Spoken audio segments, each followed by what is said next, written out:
Hey everyone, and welcome back to another episode of Indie Game Movement, the podcast that talks about the marketing and business of indie games. I'm Andrew Pappas, and I'm going to be your host today, and we're going to be talking about what it really takes to launch a game studio. Now, a lot of developers dream of starting their own studio, but the reality is far from glamorous. So today, we're going to dive deep with our guest to unpack the overlooked, gritty, and often emotional process of building a studio from scratch. From pitching to production pipelines, they're going to share what aspiring founders need to prepare for emotionally and operationally.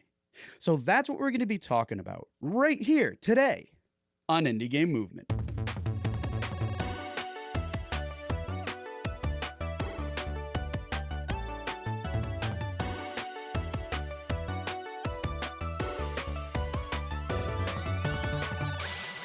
Hey, everybody, and we're back. And today with us, I have Colin McInerney. Colin, how is it going? And thanks for being here, man. Good. It's good. I think I've been maybe the busiest I've ever been in the last month since GDC. Really? Which is it's a good problem to have right now. I Yeah. say as my sleep schedule has been destroyed, but I'm having a good time at least. Excellent. I mean, that sounds fun and exciting. And yeah, definitely a good problem to have. But, I will advise when you can get that sleep schedule back on cue, because I'm sure it's Yeah, not well, sustainable. It never is. yeah, we'll see. We'll see. We'll Awesome. make up the hours. Yeah. Well, folks, Colin's here with us today. And, for those of you who aren't familiar with Colin, he's the studio head of Pedalboard Games. And in addition to that, because I know he'll probably share about that and some other things, I mean, he has done crazy amounts of projects, like everything from Creepy Redneck Dinosaur Mansion 3, Life Eater. Both of those, I believe he had some co-development or working with Strange Scaffold, which you all have known. Because he's been on the podcast. I forget which episode. You'll have to check it out. Anyways, other things, Pigeon Simulator, All Hams on Deck, Vacation Simulator, Cosmonius. Cosmonius High. I'm butchering that. Thank you. And Dangeresque, the Room Episode. Wow. Rumisode Triungulate. That one is a Homestar Runner game. And Matt and Mike love using weird words and making up weird words. Homestar Runner brings back memories. All right. But anyways, lots and lots of projects. And I mean, Colin, I want to ask you real quick. I mean, first, could you give us a quick little insight about Pedalboard? And also, out of all those projects, and I'm sure there's a bunch of others that I haven't listed, what one really stands out to you? That's your favorite, I guess. Sure. So Pedalboard started when basically Xalavier and I worked on a game with a group of other people called Bass Reeves Can't Die, which was based on the Persuasion minigame mechanic from the Elder Scrolls IV Oblivion. That game never came out, but there was a big video about it from the YouTuber Noodle, which was sort of this deep dive into how an indie game gets made, or in the case of Bass Reeves Can't Die, gets canceled. And it was sort of a view into the current state of the industry, but also a deep dive into the studio. We gave Julian access to like all of our chat logs from the time, and he was able to piece together this whole timeline of how the game started, what our deadlines were, and give us this kind of post-mortem of a project that never got finished. And that led to me hosting a game jam about the Oblivion Wheel, and some of the kind of early collaborators of Wheel Jam became, members of Pedalboard, alongside some people I've worked with in the past, bringing us up to 6 people. And we've got a couple games in development right now. As far as favorite projects, I'm very fortunate in that every time I work on a new project, it kind of turns into my favorite, because I always get to learn something new and weird and different, no matter what I'm working on, whether it's something I'm super jazzed about or not. So I've been working on Lost Records Bloom and Rage, which episode 2 just released this week, and I was a level designer and got to work like deep in Unreal with a much bigger team than I've ever shipped with before. I think at its biggest, the team was up to 70 or 80 people in terms of full-time actively working on the game people. And I got to do that in Unreal and do a whole bunch of blueprint scripting and deal with data structures and string tables and all of the sort of inner workings of the engine in a very active setting, something I haven't done before as like a career Unity developer. So that was just really exciting to not only work with a very cool team making a narrative focused game, but do it in a tool set that I'm super unfamiliar with. And then Creepy Redneck Dinosaur Mansion 3 has been so fun to make because, as you'll see in the marketing and kind of in the game itself, that was a game Xalavir wanted to make for a long time. And it was canceled and then uncanceled and then canceled and uncanceled again. And that's the version of the game that is being shipped. And so, you know, when it started out, the idea Creepy Redneck Dinosaur Mansion 3, it's a sequel to games that don't exist, was like the whole thing. That was the bit. And it's still the bit, but the game now is this much more sincere look at, like, in the same vein as the Bass Reeves video, like, why do games get canceled? What's going on with the game industry? How do developers even go about making stuff? What's their thought process? And I think there's a lot of stuff in there for non-game devs, but like as a game dev, it's been super cathartic to make because everything I think about the current state of the industry is like very directly reflected and tackled in that game. And it's a lot of our different perspectives on that kind of in this one hodgepodge of match 3 mechanics. And it's a lot of fun. I think it's one of the best games I've ever worked on. You know, I absolutely love that take. And I don't know, maybe that's a future podcast in the making, because you're right. That's such a unique and interesting take. You know, one thing I want to call out to folks about Colin here is that, you know, as I'm going through his past projects too, I mean, your roles in these projects has varied quite a bit, which is I would say pretty impressive in terms of like not just co-developing with, but writer, voice acting, narrator, director, like design, like so many different things, which I mean, those are just so many more tools that you can add to your box, which I think is cool. But I would love, I don't know, maybe there's a future episode just about you, because there's so many interesting things going on here, but we have time. Limited amounts. It's all pretty much the same, if I'm being honest. Like, you know, I'm a level designer at Don't, but that doesn't mean I'm in a BSP editor pulling vertices around. It means I'm hooking things up in Blueprint, which is just scripting logic, right? And yep. If I were a level designer at some other studio, that might be different. And I'm, you know, going to be a level designer on El Paso Elsewhere 2 next year. So I have to get my level design chops in order. Yeah. But, you know, for the most part, I feel like the skill of game design in terms of, like, I have a thing I want to communicate. I have this tool, this set of mechanics to abstract that idea. How am I communicating that through this? And that really is the core idea behind like all design and game design especially. And if you can kind of nurture that skill by just doing a bunch of different stuff, eventually it all kind of feels the same when building it. I absolutely love that take on it. And I mean, another way to look at it too is like, well, of course, we're indies. We're going to have to do a lot of different things. So just comes with the territory. Awesome. Yeah. Well, hey, I really appreciate you know, sharing those things and details about that. But yeah. I know listeners want to get to know you a little bit more. And to do that, we're going to have you go through the Q-Box round.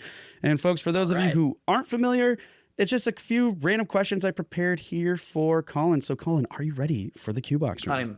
I'm so ready. Awesome. All right. First is, what's your biggest gaming pet peeve? It is feature bloat. And I'm going to be talking a lot about AAA here, but like indies are not immune to this. It's just the primest example of, like, I don't play very many AAA games because a lot of them suffer from feature bloat, mostly for the reason that these games exist in, you know, the cultural zeitgeist and have to sort of have these back of the box features to be these broad mass appeal experiences. And there's nothing inherently wrong with that, but the thing that grinds me about it is that it feels in a lot of ways like wasted effort. So I love God of War Ragnarok. I thought it was a really great game. Both God of War games, both of the new ones, I played them and I got to the end and I did not do any post-game content. I was just like, that's a great experience. I had a good time. I'm done now. And the reason I even got that far, because I had the same reaction to like Spider-Man for PS4, and then like I haven't played Miles Morales or 2, I think, exists, maybe.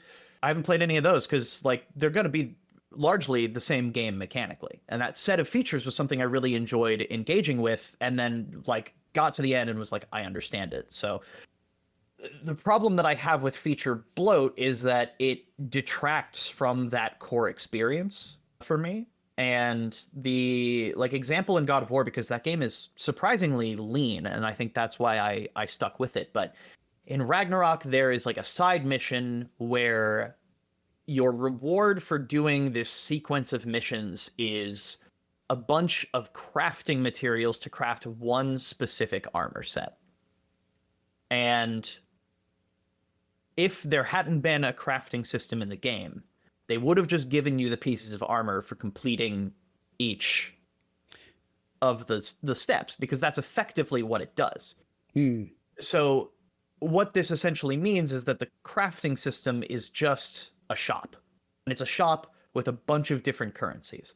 And at a certain point, I have to look at this and go, why is there a crafting system in the game? Is it because they really needed a crafting system to kind of express the mechanical depth here? Or did they need a crafting system because, like, a crafting system is sort of expected of this AAA action RPG kind of genre that it and, like, Uncharted and The Last of Us exist in? And it sort of feels like the latter. There might have been more thinking. There might have been a designer who is going to die on the hill who worked on it as like, actually, I really, like, here's my thoughts behind the crafting system, and your take is completely stupid. But to me, it just feels like if they hadn't had this crafting system, then that would have been resources that wouldn't have had to have been spent on the game, made it less expensive, or resources that could have been focused somewhere else to add content in some other zone. That is more congruous with the rest of the experience. You know, I love that take too, because as you're saying that and everything else, it really comes down to like a less is more scenario type thing. Yeah. Like, what's the intent behind this, and are you really adding more value? And in this case, it seems like, sure, there was probably value, some form of value, but in the end, it's like, less. It seemed like, you know, a good less is more take. And yeah, I could, as you're sharing that, I could see all those problems and everything, like iterations of these things, but you know, they can all compound in time. So no, good one. Yeah. Next is, what's the most helpful or impactful advice you ever received? So it's not a piece of advice that I'm probably holding very well right now, but it was to talk slowly, especially when meeting new people. I had a teacher in college, Bill Gouchouin, the kind of like radical hippie programming professor. He like taught Pilates and always like came to school on a bike unfailingly. That was the only way he commuted. And anytime I heard stories about this guy, it was like, oh, I knew Bill in college, and he just had a mattress and nothing else in his room besides like a computer on the floor, and would just be programming 24/7. And in spite of that, just a phenomenal speaker, and really kind of just like had this wise guru vibe to him. And so I was at GDC in 2014, 2015 or something, and he was there on behalf of my school. And I was meeting a bunch of people and really excited and walking around the expo floor, and I ran into Bill and I started talking to him, and he just grabbed my shoulders and went, "You got to slow down, talk slower." And, you know, kind of a wild thing to do, but I respected him enough that in the moment I was just like, okay, I will slow down. And I started talking again. He said, no, slower, like 10 times slower, just keep going. And then I calmly explained to Bill how my day had gone. He was like, that was great. Talk like that to people. And it was really helpful because I was very wrapped up in the energy of being in the conference and so excitable that I could barely get my words out to begin with. And if I had gone up to someone, I don't know, vaguely important or that I cared about and just started word vomiting at them, I don't think that would have been a particularly pleasant experience for either of us. So I'm glad he did that, and that for me, that was the best piece of advice I've ever gotten. Yeah, I like that story a lot, but but yeah, I mean, that's the thing is like sometimes we get excited, and whether it's for bad reasons or good reasons, we get caught in ourselves, not realizing, you know, kind of the impressions that we're making on other people, or not the impact that we're looking for. So that's a good one. Last but not least here, and the staple here on the show is, what game are you playing now? I'm playing Dark Souls 2 for the 5th time or so. And nice. I am a Dark Souls 2 diehard. It is, I think, my favorite of any of the Souls games, even more so than Bloodborne or Elden Ring. They're all great. Like, this isn't a I hate all the other Souls games because Dark Souls 2 is superior. It's just, it's the one that both feels comfortable and weird and has all of this variety to it that I feel I can go back and do something very different every time. That kind of tickles me now that it's a game that I'm good at. Gets me in the same way that like replaying Oblivion every few years does. It's just it's a comfort food. It is something that after playing a bunch of new stuff, or if I'm too busy to, want to engage with new media after I've been working on games all day, I can kind of go back to this and slip into it and be comfortable. Alongside the other game that after almost 11 years I'm still playing, which is Dota 2. I apologize to everyone who was thinking good things about me up to this point. I have 5,100 something hours in Dota 2. I am not just 5,000. Yeah. Yeah, I'm not, I think, congruous with a lot of that game's population. I make liberal use of the mute button in that game, but I do play it, and it does tickle my brain, and it is, don't play it. It sucks. It's great. Oh, well, I think we can all relate with that sentiment. And yeah, it's funny when you were talking about Dark Souls too. The first thing that popped in my mind that related to me, I'm like Skyrim. And then you were like Oblivion. I'm like, oh yeah, okay. So yeah. And it's funny because now I write narrative games and don't make anything that's like soul crushingly difficult, but it's all I play. Yeah. But I mean, it's a good release, right? Like Escape and everything else. I mean, I don't know. Sometimes I would do that for, what was it? Like recently I've been playing like Katamari Damacy Reroll. Yeah. And that was very, very good. It was because the first time I played it, I was actually in Japan. So I didn't understand any because it was in Japanese, but it was nice to, not that it's the same game anyways, I digress, but yeah. But then you played it in English and still didn't understand anything. Well, that's very, very accurate too. So it really would have made a difference, but it was a good release, and that's all I wanted. And especially in those moments, like I was laughing out loud in some moments because it's just like, oh my God, I forgot how absurd this is. But anyways, that's the point, folks. Games provide that release, regardless of how different they are from the things you're making. Okay, well, Colin, thank you for sharing more and letting us get to know a little bit more about you. But now let's get to the heart of this conversation, which is, like I led in with the intro, folks, is, what it really takes to launch a game studio. Now, I want to kind of kick things off here with you, Colin. Yes. Specifically, what sparked your decision to take that leap and start your own studio? Because I think this will give us a good pretense to work from, and something that I'm sure a lot of people listening can relate with. Yeah, it's a few things. I mean, first was just kind of happenstance. Like Wheel Jam happened, and it was sort of the first time I've had any notoriety that was very specific to me, was having this Oblivion Wheel bit kind of to my name. And so I just decided I would run with that and see if that got any traction at all, because it's so rare, especially as an indie developer with no budget, that you have any sort of spotlight on you. And if you are essentially handed that, there's no reason not to capitalize on it as best you can, because you might not get another chance to do that. And real quick, I don't mean to interrupt. Yeah. But I want to provide some context here, because I think this will help kind of paint the picture and scenario here. Sure. You just founded the studio, correct? Yeah, like a month ago. I think I signed the papers about a week before GDC. Okay, so at the time of recording, folks, which is mid-April, Colin basically started this studio a month ago, March 2025. Yep. Okay, sorry. Continue. No, yeah, that's great. And then, so this all came together like right as Wheel Jam was happening. And I think about a week or two before Wheel Jam started, we were like, hey, so we're Pedalboard now, and we're going to be hosting the Game Jam in an official studio capacity. And sort of wanted to turn that into, like, now our Discord that was the Wheel Jam Discord is now the public Pedalboard Discord, and it is where we're going to be posting about our games and all that stuff. So we had this very small window of like, hey, there's some success for us to capitalize on. Let's do that.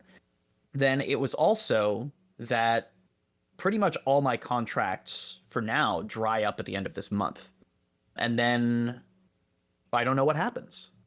I've been in the industry for about a decade now, and it's hard for me to find a job in spite of everything. And I'm not alone in that, and neither are, longtime industry veterans who have even more credits and more written games to their name. I still get rejected from writing spots in the first round easily. And it speaks to the volume of talented applicants these studios are getting because of how many people are out of work. And at that point, it's like, well, am I really risking anything if the alternative is that I don't have a job? Yeah, there's some startup costs and whatnot, but the third point is I've been very lucky in life and my career to have a stable enough footing that I'm probably not going to lose my house. I have a house to begin with. And, I live in a place where I'm not deep in the most expensive cities in the world. I'm out in, a small city in Maryland. So the cost of living is just not that high here. Not, I'm not living completely out in the sticks or anything, but I'm not living in Austin like I used to be. So things are relatively affordable and I will be okay. So I just thought, hey, I'm going to use my luck and my situation and my privilege, frankly, to try and start up a studio so that I can be one of the people trying to work toward improving the game industry for everyone. I really like this take and everything. And, there's a lot of things that you called out to that, I can myself relate to as well. But I think the biggest part too is, you mentioned luck, and the way I see luck is you're kind of the creator of your own luck, and luck creates opportunities, and opportunities, leads to sustainability and however else you want to define these things. Right. But, I'm just sharing this kind of from what I've heard in my spaces and stuff, but I feel like a lot of people are now feeling the same way in terms of like, hey, look, it's tough to get a job. It's tough to do all these other things. But at the very least, if you're applying yourself in this manner, let's say in your case, starting up a studio, there's a lot that can be gained from this. And I know from my experience personally, I did something on the side, made it my full-time thing.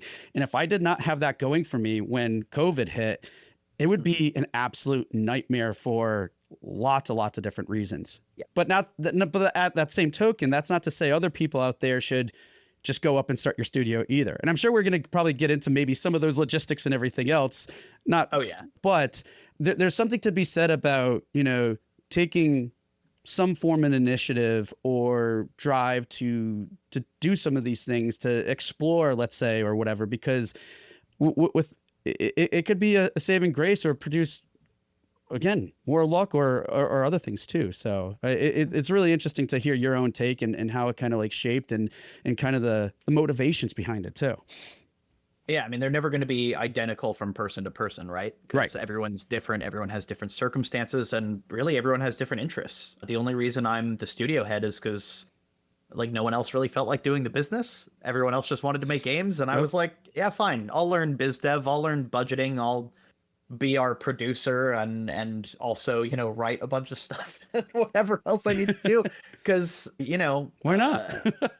Of the people on the team, I have the most experience in the industry and having to learn things. Yeah. I think I'm also one of the older people on the team, which, that experience does come with age, but we also have someone on the team who's like 23 who just is hungry and wants to make a bunch of music and shit posts for our social media. And it's a great eclectic mix of people that I just sort of lucked into and was like, hey, let's make games. And they all believed in me enough to be like, yeah, we'll do that. And we'll work for promises of pay in the future. And, if we ever make any money off these games, I'm going to be paying them before I pay myself. Sweet. Yeah.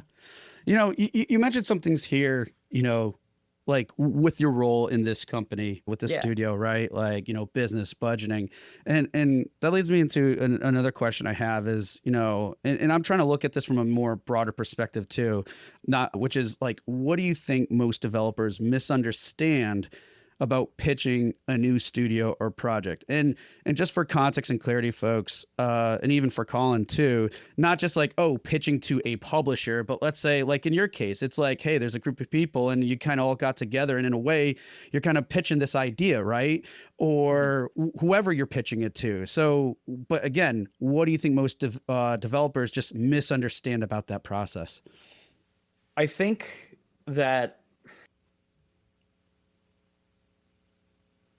just it's mostly that it takes a staggering amount of work. Just getting every single thing in order. You know, like there's it's pretty well known that if you're making like a demo for a convention or something, work basically stops on the game while you work on the demo instead. Yep. And then after the demo, everything that you faked, everything that you set up to look nice for the demo basically gets thrown out and completely redone because none of it is sustainable or built correctly. It was built under duress, under a very short time frame from developers who maybe crunched, maybe didn't, but you know, they were working solid 40-hour weeks consistently at that point. And you know, when it came, you know, I had this folly that in February or something that I was going to be like, I'm going to pitch my game at GDC. It's like, I've got a month. I can get a pitch together. I spent a month just collating all the feedback from all of the devs I asked for feedback on, like the pitch itself for, to the point where the pitch is so good that the prototype fell behind because I spent so much time making sure that the pitch was together that I didn't have time to finish my own tasks on the game. And so, you know, we're working on that prototype now in prep for getting it out the door and to publishers. But between that and setting up the company itself, like the legal entity, and holding down a job and building up Creepy Redneck Dinosaur Mansion 3, I just don't have time. And I fully did not anticipate how much time it would take to just get everything in order for starting up a new company. It was opening a bank account. It was setting up the legal entity. It was waiting for those things to, you know, be cleared at the legal level. It was getting the pitch together. It was writing the actual game. It was coordinating all of the people and making sure that they aren't blocking each other when they need to set things up. Because, you know, we can't do level design until our assets are made. We can't light the level until the level is laid out properly. All of these pieces have to fall into place. And it's difficult when you're the person who has to coordinate it and figure out the funding and figure out the pitch. And, you know, everyone helped. Everyone helped. Everyone pulled their weight. I don't mean this to sound like, oh, woe is me, I'm working and none of my developers are pulling their weight. Nothing could be further from the truth. They are all extremely hardworking and skilled and wonderful people. And that alone should speak to how much work it takes, that the pitch we like started concepting 2 months ago is like, no, we're still working on that. Yeah. You know, I want to touch on two things that you brought up and maybe differentiate these a little bit too, because you talked about time, but there's maybe some people are thinking when in your response just now about timing. And, you know, because this is happening like right before GDC and stuff. And I this is just my opinion, but timing is never perfect. So regardless if it's during very busy time or not busy time, the timing is never going to be just right. It's the same thing. You can relate it to having a kid. This relates because this is like for a lot of people, it's it's your baby, it's your project. Yes, it's true to like real life too with kids. I have 3 of them. I know timing is never going to be right. That's my take. If you want to add something to it, fine. But the other part you said was time, right? Calling out to the importance of time. And I think that's really important to call out, because the thing I have realized in life and in general in business is, you know, sometimes we don't, and I'm not implying this with you, by the way, or your team, but sometimes we don't realize the true value of our time until it's either gone. Some of us realize this when we're, you know, elderly and it's all too late, or others realize this in business. Are like, okay, in retrospect, yes. But in that concept and idea, I was just curious too, because it sounded like, yeah, there's a lot of going on, but how do you balance that creative vision with the practicalities in these cases? Because it's like, I know it's new, but like, how do you see about going it, or what are your takes? in terms of just like, how do I balance time with the sheer amount of things that need to get done versus my desire to make things as a creative? Yeah, that's a great way to look at it. Yeah. So I want to make smaller stuff. I want to make ambitious stuff, but I think the game that we're currently working on, I haven't really talked much about it, but it is a narrative RPG. Mm. And the goal for that game is that if you 100% that game as much as you could on like a single run through, then it shouldn't take you more than 9 hours. And the goal behind that is, I mean, one, they say brevity is the soul of wit, right? Like, I think that a good, tight narrative experience is great, and there are a lot of games filling that void these days. But I want to make something that I have time to play, man. I have been dipping my toes into Avowed, and it is so big that I need to play it for like a couple hours at a time to remember where I was, to make meaningful progress, to advance. And this is not an indictment of the game or of the developers. It is, I am a busy adult with important things to do, and I don't have time to play video games anymore. The reason I return to these comfort games is that I don't need to learn anything new for them. I already spend my entire day learning how to do things. I am learned out by the time I go to bed, and I want to get high and play Dark Souls, and no one is going to stop me from doing that. So, my goal as a developer is to, not only make games that I want to play, but also make games that don't burn my team to the ground, because I started this studio because I wanted to work with these people. And I want to grow this studio, very slowly and sustainably, because I want to make sure that as we add people to the team, we're adding the right people that we want to work with, in the long term.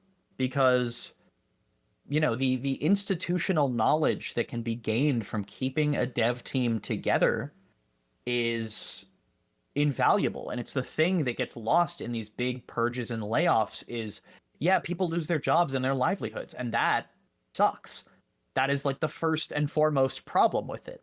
The second most problem is that these studios then lose a bunch of institutional knowledge that goes to other places, and while those people can share it around, it takes time for the things in those people's brains to become process, especially at larger companies and even at small ones. And you have to get buy-in for those processes, and you have to fail with those processes, because those processes are only developed by teams that fail consistently together and use that as an opportunity to grow not just themselves, but the unit of how they make games together. And I don't see a way as an indie to do that isn't building small games and building up that infrastructure very deliberately, not just building these games, but building how we're building them, building what we want our studio to look like, building how our planning for this sort of thing looks like. It is not enough to just make games. I don't have the luxury of going, I'm going to work on this, and I'm just going to work on it on and off for the next, 3 to 10 years, and eventually the game will come out, and maybe it'll be a super success, maybe it won't. My goal is to become a successful paid indie developer, so that I can continue to pay the developers that I work with, so they all want to make games together and can do so sustainably. That was so much great stuff that you shared there. And I know you led one with, was it Unavowed? And it was funny. The reason why this stuck out to me, because actually this morning I was having breakfast and I had this similar thought. I was reading a book about basically psychology of influence and stuff, because that's the stuff I read in my spare time, guys. But, and I was like questioning like value, and it was talking about pricing, and I'm like thinking, hey, how is value associated with price and games and perceived value and all this stuff? Mm-hmm. But anyways, you're talking, and one of the things that came up was time again, right? And then you made this, you said this, which I think for anyone out there who needs a strategy or vision for their company, this could be great. Or you wordsmith and it would be awesome. But you said, I want to make something I have time to play. And I think everything after that just supported that statement even more, which I think was great, because it's like, if you think about it, like, you know, what is the value, again, that perceived value of time, not just your time as the studio, but also for players too. And it was just a really good summary of those things in terms of it, but it rolled everything together, right? Like the logistical and the creative vision and everything and stuff. So it's just really interesting how those things kind of come together and can be so simple, yet it entails so much. And to make it clear, I really hope that someday I do have the time to actually play Avowed, because it's pretty. It is like the fun RPG itch that is needing to be scratched in my life. And, you know, I look forward to 5 or 10 years from now when I can sit down and turn that into a comfort game that I replay every couple of years. But you got to make sacrifices somewhere. Yeah, but no, everything you said there, it's just, it's so important. And you know, I mean, I think we're seeing more of that trend anyways, where, you know, smaller experiences that are really, you know, dialed in, getting to market faster, but are also mindful of players' times and things like that. Lots of interesting ways to do it. And I mean, I think that's more and more of a commonality that we need to be in line with. Even a great example I always use is same problem with me trying to get into like Dragon Quest 11. However, Yeah. a lot of the way that game is structured is very mindful of players' times, like to get you back up to beat and stuff with what has been going on, regardless of how long away you were. But anyways, very important stuff there. You know, I want to kind of talk about some other things stuff, because it's like, you know, with the progression you guys have been making to date, and kind of like these balancing acts and kind of learning these things, right? You know, with forming a studio, what would you say are some of the less visible pieces of groundwork that also need to be laid down? Because I'm sure there's always something that you're never quite aware of. Yeah. I mean, obviously there's all of the, you know, the legal aspects, talking to a lawyer, talking to an accountant, opening bank accounts, signing paperwork, the company stuff to make a legal entity to be doing business. But it's also like, you know, if you start on a game just yourself and you're like, I want to figure out if I can make this fun, your engineering is going to be as good as you are at engineering, right? And in my case, that's fine. Good even. No, I wouldn't call myself, I barely even call myself a programmer. I don't ever feel like a programmer, because once people start talking about stack and heap, I'm just like, I don't know. Those are words. But, you know, but the foundational engineering of your project is tantamount, because your designers are going to be using those tools. Your artists are going to be using whatever pipeline exists in your engine, and making sure that not only is that engineering groundwork laid, but that it is actually serving the purpose that's needed of it. And sometimes it's a matter of not only what to engineer, but what not to engineer. Because, you know, if you engineer every single aspect of your project to be dynamic and abstract and utilitarian and you know, all of the things that in a vacuum make for good game code, eventually you're going to end up with, you know, 500 systems that, you know, some of them do something once and that's it. That's all they do. Like they're immaculate and they're reusable and whatever, but now 3 years have passed and you have a bunch of systems and no game. So it's a matter of like, okay, what do we actually need to build?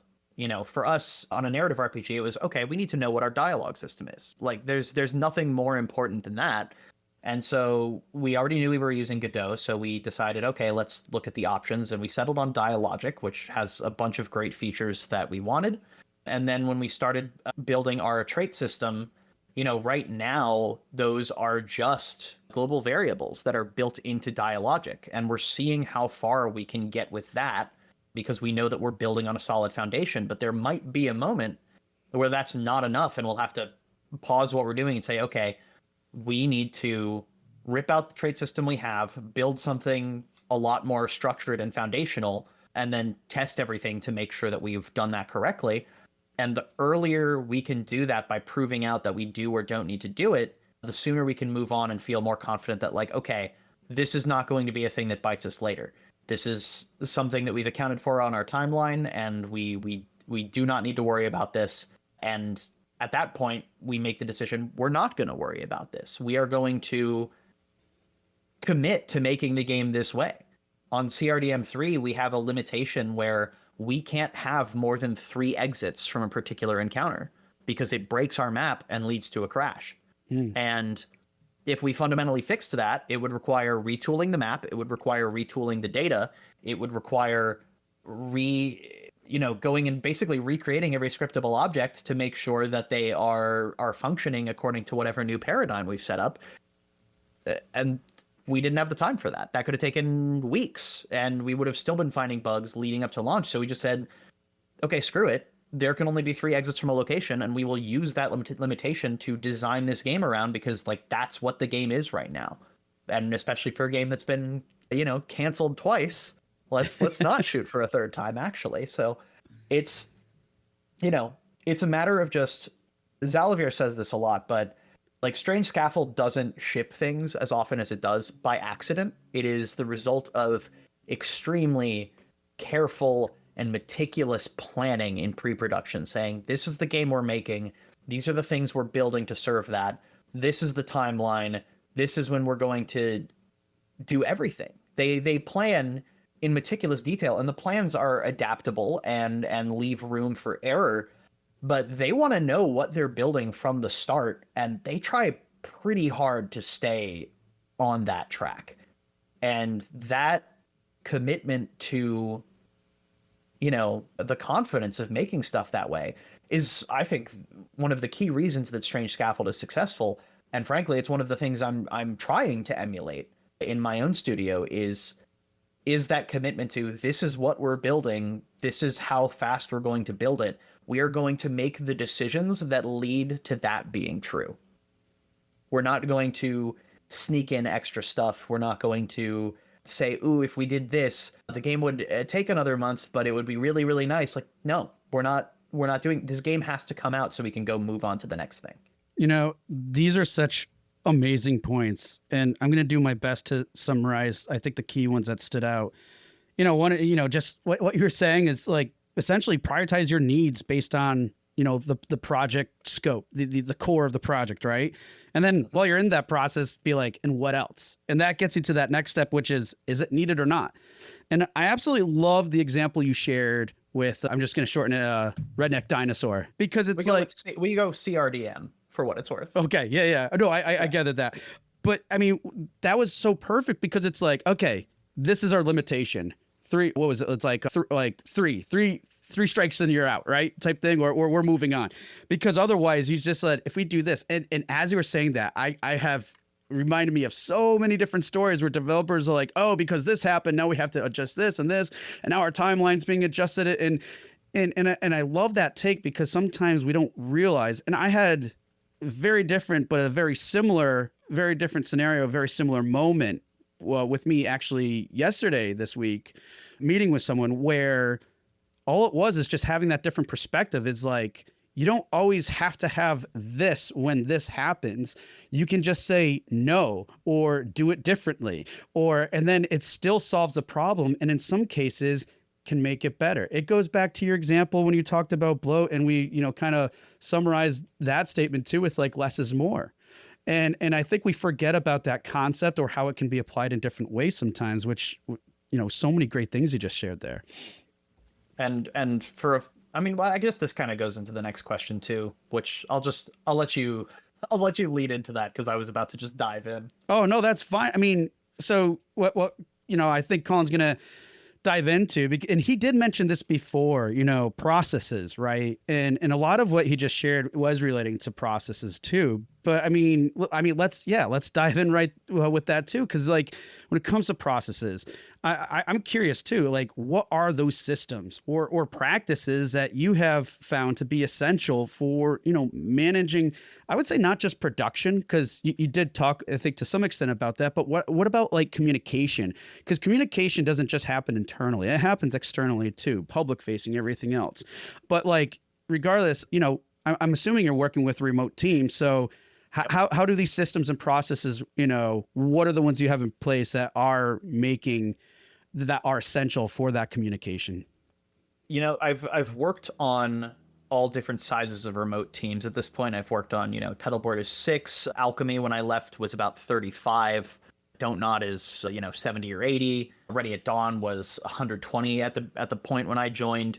And so a lot of it is very, again, kind of particular to either the team or the size of the team, because as your team grows, the amount of people that are need to know on specific things at specific times changes so drastically. Oh yeah, it's very dynamic. That growth is very dynamic. Right. And so, the first thing that I think is universal is leadership is a skill. And you don't, I mean, you can become a leader by, being a friggin' jerk who just demands things of people. And like, yeah, I guess that's one way to do it. I am a big believer in servant leadership. My goal as the lead of the company is not to take any of the glory. It's not to become, oh, I'm the guy that made these games. It is, I am surrounded by extremely skilled, talented people who don't have the leadership skills that I have built up very intentionally over the last decade.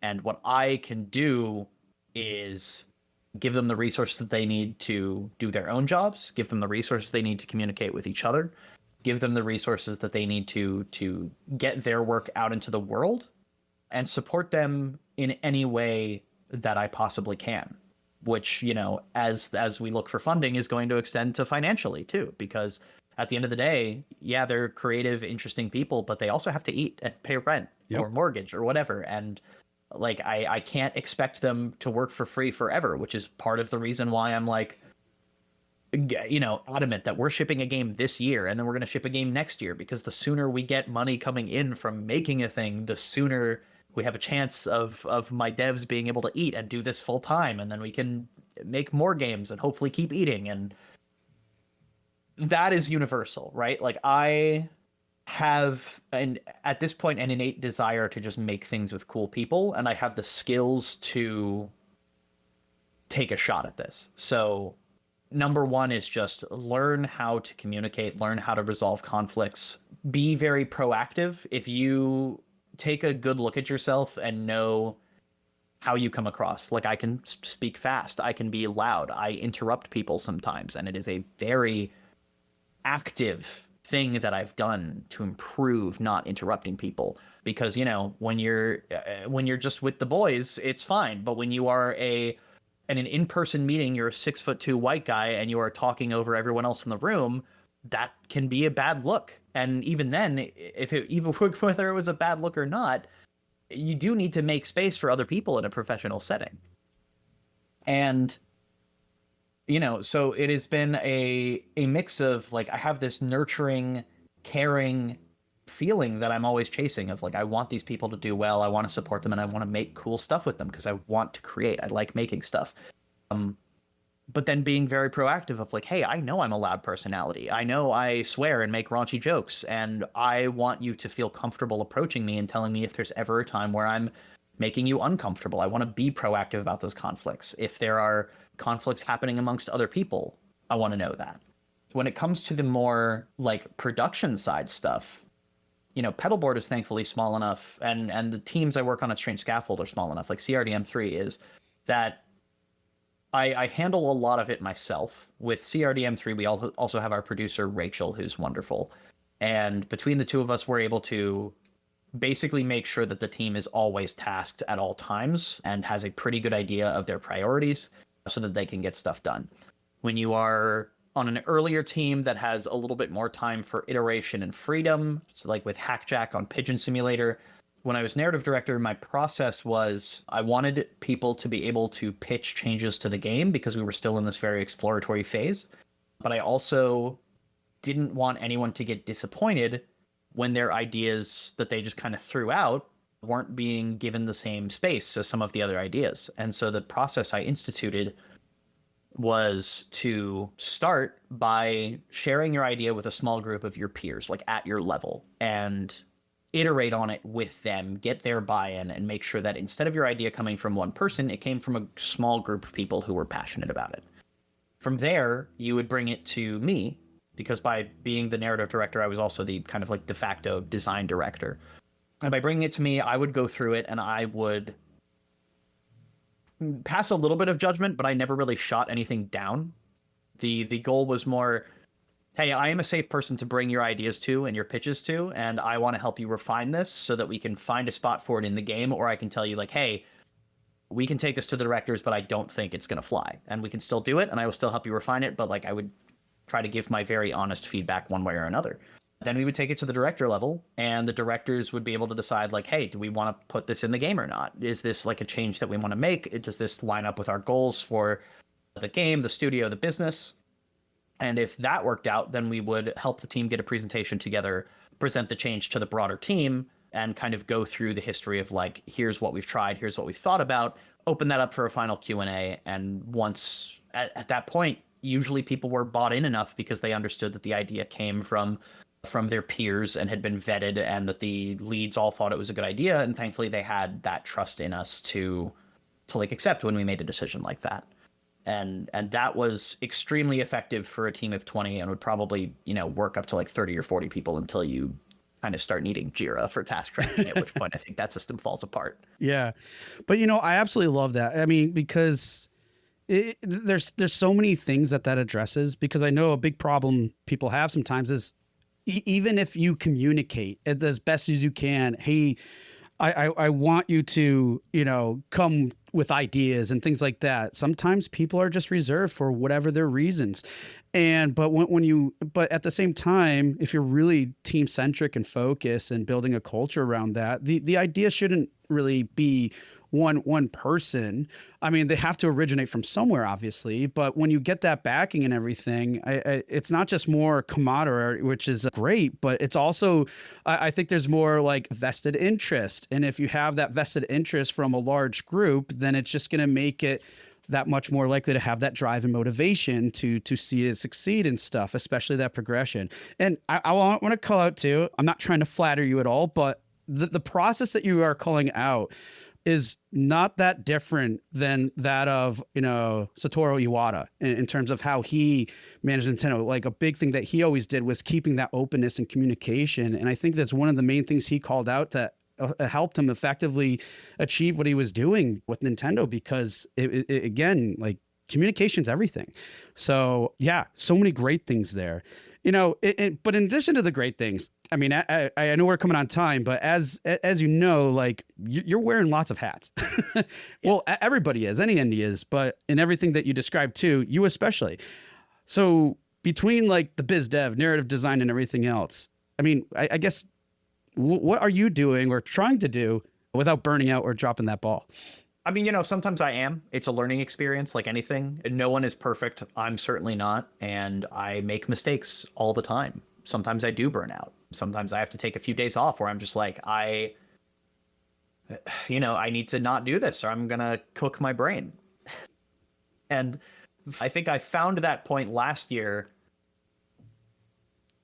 I just kind of hit a breaking point, had to stop working for like a week where I was just, and I couldn't do it anymore. And I ended up like earlier this year going out to like a cabin in West Virginia with my wife and my brother and my sister-in-law, and just like taking an actual vacation, like putting the computer down, being like, I'm not talking to anyone this weekend. I'm going to the woods to cook food and walk out in the forest and just hang out and evidently play a bunch of Mario Party. And that was, it's refreshing to take an actual break. I can't take a break for more than a few days before I start feeling like I'm not doing enough. So, my general anxiety is always one of like, I should be working right now, which is great if you want to get stuff done and not so great if you ever want to unclench. To ever really take a break. But yeah, I share that with you. I'm sure a lot of us do. Yeah. And so part of it is just like, I don't know, man, I have a sick aversion to not working, and I want to make stuff inherently. And, I was diagnosed with ADHD in my teen years. And part of the way that I've made that work for me is, I was on medication in high school, and then just it did not really work for me in a way that made me feel good. And so, my specific cocktail now is I'm on medication just for the anxiety, and for the ADHD stuff, I've just learned a bunch of coping mechanisms to help myself stay focused and active. And it is, setting the stage to do work. It's rituals. It's sitting down at my computer, putting, I have 4 monitors in front of me right now. It's putting something work related on all 4 of those monitors to like change the space into a spot where I have to be working. It's finding a list of tasks to do so that I can jump between doing a little bit of writing, doing a little bit of programming. It's making lists of stuff that needs to get done. It is keeping a literal .txt file on my desktop called stuff.txt that is just a very loose tracking of everything that I need to know for work at a given time. It's how many hours I need to build Don't Nod for. It's how many hours I need to build Strange Scaffold for. It's deadlines. It's information about which variable name correlates to a specific thing happening in the level that I'm working on for Don't Nod. It's all of these small things that don't get tracked anywhere else, because if I don't get them out of my brain, then my brain needs to keep remembering them and I don't make space for other stuff. So it's just about finding that balance of like, what kind of mood am I in today? Am I in a mood where I can get work done? Awesome. Do I need some ramp up time to get work done? Let's start with a few easy tasks and then move into something harder. Do I just have a ton of energy today? Let's start with the hard stuff and then take a little break and then see if we have the energy for more hard stuff.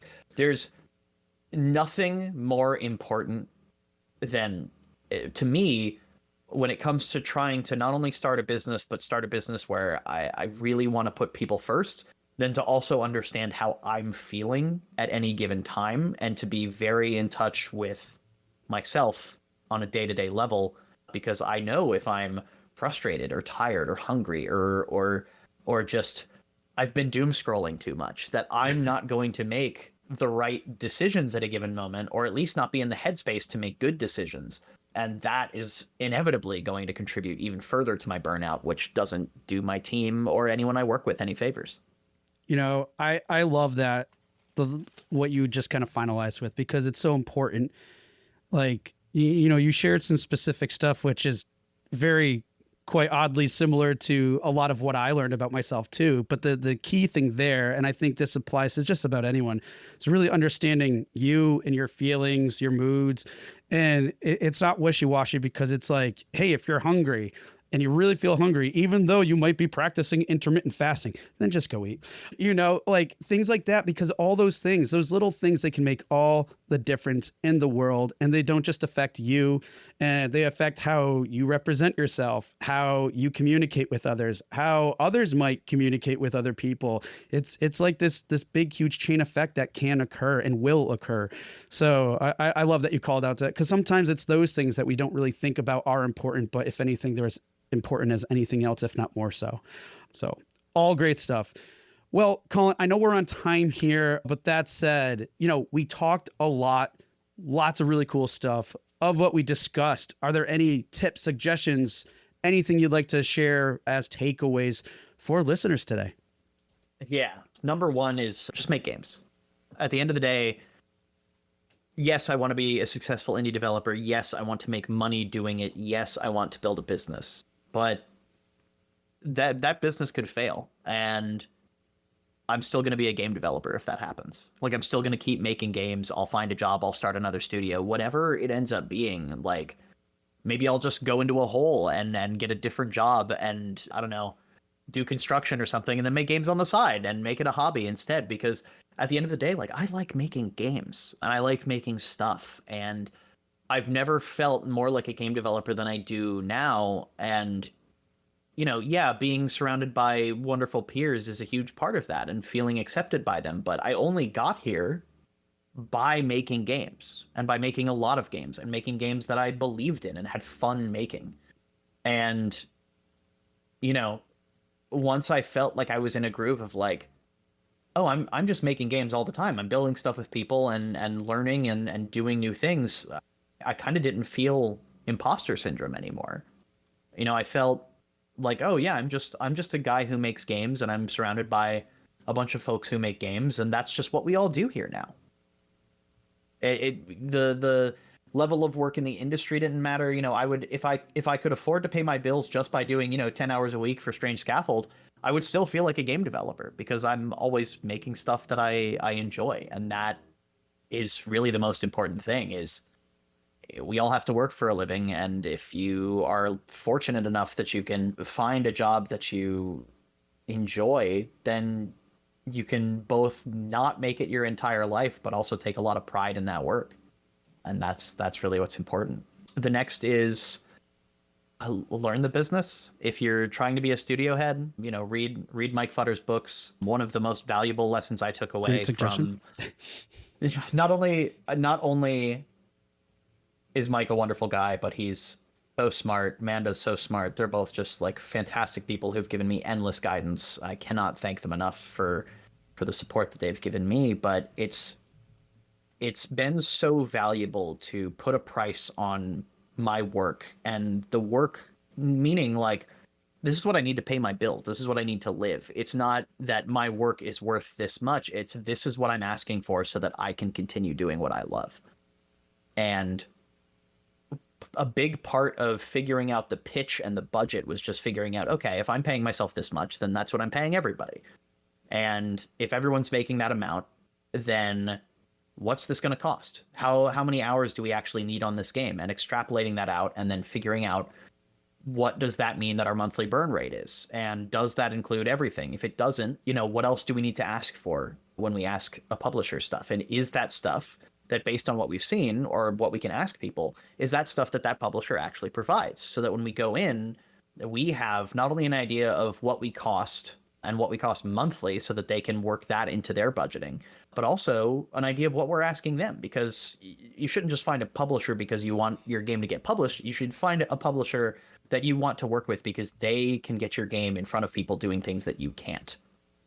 Like one of the publishers we're looking at, who we have not spoken to, so this is not like we're working with them. We're looking at Fellow Traveler because they do Ludonarracon, and we're making a narrative game, and it makes perfect sense for us to go with like the indie game narrative publisher if we're trying to make like a very narrative focused game. So it's a matter of knowing what you're asking for. And then the last thing, as I had track your tasks on here, but like if you're tracking your business, track your tasks, track everything. So that's a simple point. The most important thing, I have never gotten anywhere by networking. I have gotten everywhere by being unfailingly kind to people, trying to improve myself, and trying to be understanding of others, whether I agree with them or not. I still have very strong opinions, and I take very strong stances on things like trans rights being human rights, for instance. And I will not give people space if they disagree. I'm not the person that's going to fix them, so I'm not going to try. I'm just going to say goodbye. And even then, it's, the only thing that matters is being surrounded by people who care about you and having a support network, especially in a time where the industry is falling apart. And the only way to build a support network where people genuinely have your back is to, in kind, be genuinely nice, caring, and supportive in any ways that you can be. And that will get you farther than any amount of networking, than any amount of hustle grind set. I have gotten jobs and deals and connections to other people just because people think I'm nice and easy to work with, on top of having all of the skills I have, the hard skills. You can call them soft skills if you want to, but don't even, like, soft skills should be leadership and like coordinating people, not being nice to them. You should just be nice to people. Please be nice to people. It's a hard time. We're all having a hard time. The best thing you can do in the face of hard times is be unflinchingly kind. And guys, I'm not going to say much into that. Just reiterating those words, be kind, because that kindness will spread and will just do nothing but good things for you. Colin, I really can't thank you enough. Those have been awesome takeaways. Love the last one there too. Before we close, man, how can people find out more about Pedal Board Games? How can they connect with you? Please drop us some links. Yes. So you can find us at pedalboard.games on the web. You can find me personally at colin.how. We have a company email address, which is hello@pedalboard.games. You can reach out for just about anything right now because no one sends us emails at the moment. So you'll be among the first. I'm on LinkedIn. I'm on Blue Sky. Pedalboard is on Blue Sky. It's the same URLs for those. And the pedalboard account on Blue Sky is following all of the pedalboard team members. So if you are interested in following Shane, Tav, Aiden, Sean, or Savannah, they are mostly all on there. And we're going to keep hosting Wheel Jam at least once a year. So be on the lookout for more game jams from us. And we should have an announcement sometime in June. And that'll be on our website and on our socials, etc. Awesome. Well, folks, if you want to connect, find out more, the links will be in the show notes. Colin, it has been a pleasure. Thank you so much for being on the show today and sharing your insights, man. Of course. Thank you so much for having me. This is probably one of the best results of a happenstance meeting outside of GDC. It was wonderful just talking to you for an hour about games and how we can all make them. Hey, everyone. Thank you for listening to another episode of Indie Game Movement. I'm Andrew Pappas, your host, and the show's producer is Mustafa Price. Show notes for this episode can be found by visiting rengenmarketing.com, the number episode of the show. Rengen Marketing is a consulting marketing company that helps indie devs with their marketing efforts. Whether you need guidance with your game's marketing strategy or could use a free marketing plan template, then please visit www.rengenmarketing.com and take action. A special thanks to Dakota Saw for Season 2's opening theme and Melissa Gellis for the new logo design. And as always, thanks for being such great listeners, and we'll see you next time on Indie Game Movement.